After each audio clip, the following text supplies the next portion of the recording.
Hey guys, welcome to another episode of Mike's RC Corner. As you can see, we got the Ascent out. We just did a major upgrade and we're going to get to it right now, and I'll show you what I did. Let's go.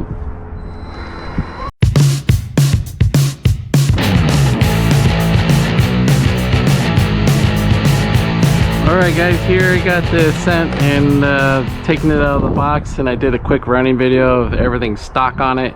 Ran on 2S, and as you'll find, probably for the bang for your buck, out of the box, one of the best budget, if you call this a budget, this is probably around 400 bucks, but at that price point, something that crawls is good out of the box. This is one of the go-to models for that. It came out in late 2023, and I scooped one up over Christmas.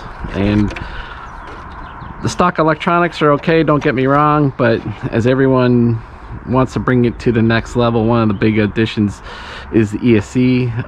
The big standard, very popular, is the 1080 by Hobbywing and the Quick Run, but I've been playing around with the ISDT. I got the 70 model. There's also the 90. This ESC will let you go 2S or 3S.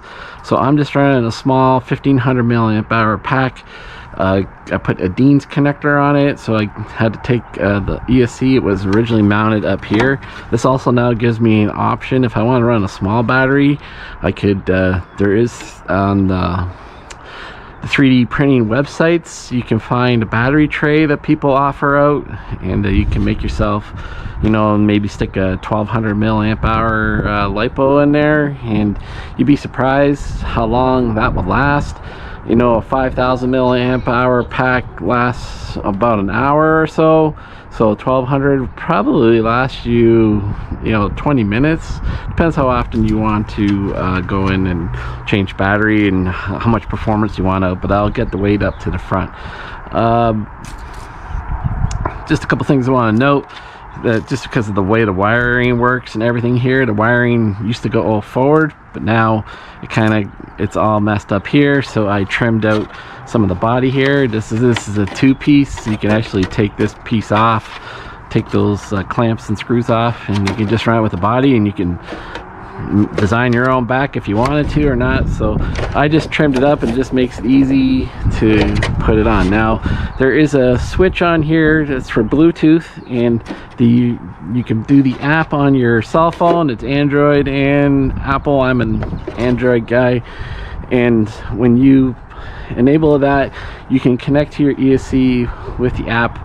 And what I've done is I've put it into crawler mode, so now it locks everything when you get off the throttle. Much more controllable reverse. You can work the curves, so instead of being such a touchy reverse, now it's a bit of a slow roll, and it's much more manageable for crawling. And it's actually just kind of dialed this thing in, and just with a quick couple settings and presses, you're done. Now I'm not sure if you can do that with the stock ESC, but I have this ESC in my Enduro rock buggy, and I liked it a lot. The only thing is my switch stopped working, and I couldn't no longer connect to a Bluetooth. But talking with my crawler buddies, especially Doug, says just take the switch off, program it, take the switch off, and then only plug it in when you need it, and then all the tumbles and things won't ruin the switch. So I'm probably planning to get more of these ESCs, and I'll put the switches away in a safe spot, and then whenever I want to, I'll bring one with me when I go out crawling. I'll put it in my bag, and then if I want to tinker with the ESC sound settings, then we can always plug it in. But when you just plug it in now, it just automatically turns on. Really cool. So it has one wire here that goes to the receiver, and so it's pretty simple to wire up, and we're all good to go. I'm done talking about it, and I'm going to show you guys what it can do. One cool thing too is it lets you use the radio again. You can just, and the stock radio is pretty decent. And when I was running it on the first running video, I didn't realize that there was actual endpoint adjustment on the radio. That's kind of rare for a stock radio like that. And now I've totally increased the steering turn radius, so now I can do much sharper corners, and that's a huge bonus. So we're going to do a quick run through the different levels of the homemade crawler course, and we'll give you my thoughts after it's done. A few moments later. Okay guys, so it's a little squishy out here. On the weekend we ended up with a couple inches of snow, and it stayed for about a day and then it melted, so it's really squishy. And it's really warm today, and tomorrow's supposed to be even nicer. We're supposed to be clipping into the 60s here, around 16 to 18 Fahrenheit, high 60s, mid 60s. It's nice. It's March break time 2024, and it's a little squishy, so if you hear me making some comments about stepping in the mud and ooh my feet are wet and being a little bit breezy, it might be some wind noise, but we'll manage to get this thing done. So other than that, everything's stock. We've increased the steering angle, and now we can negotiate those type of corners there without having to do the back and forth. And same with this one here, probably can get away with it just doing it twice.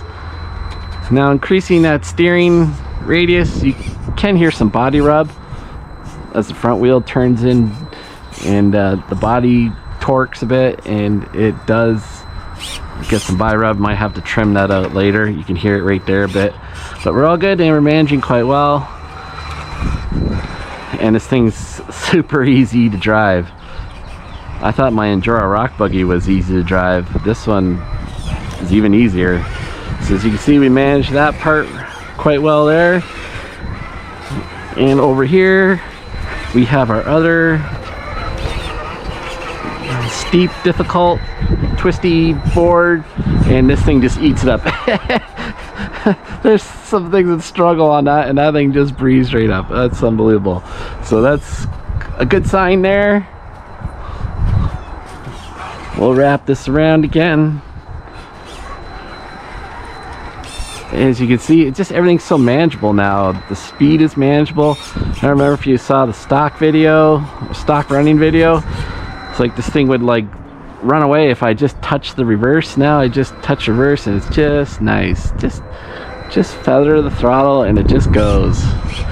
And that's what I'm looking for. And this ESC is really affordable too. I'll leave a link in the notes as always.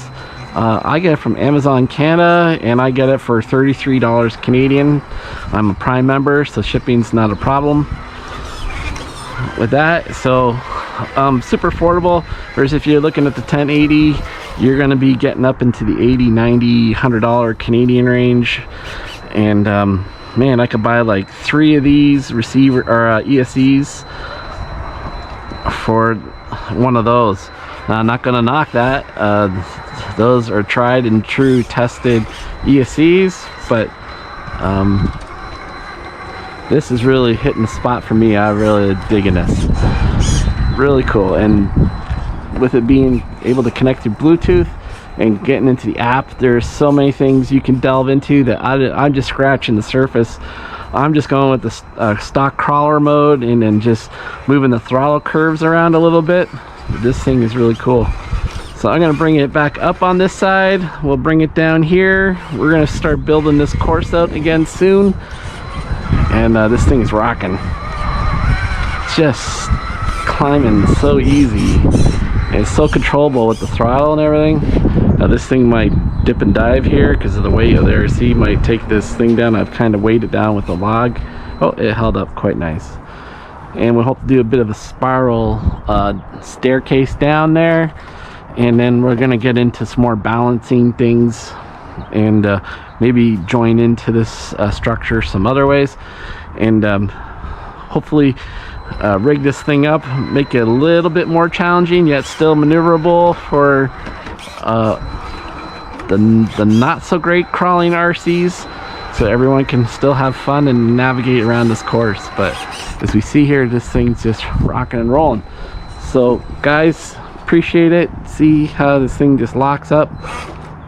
Everything's great, and I think that's what you want out of a rock crawler.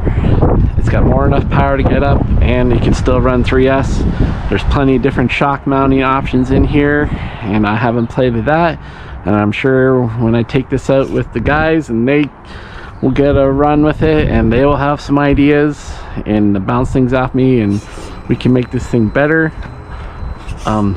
I'm really impressed with the stock tires. I don't see any need to move them anytime soon. And we're pretty much going to keep a lot of it as is.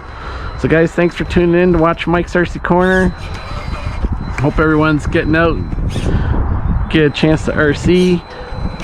Springtime is around the corner here. It's going to happen in about 10 days or so. And we'll go out with a bang, I guess. So thanks for watching. See you soon on the next one. All right, take care. Peace out.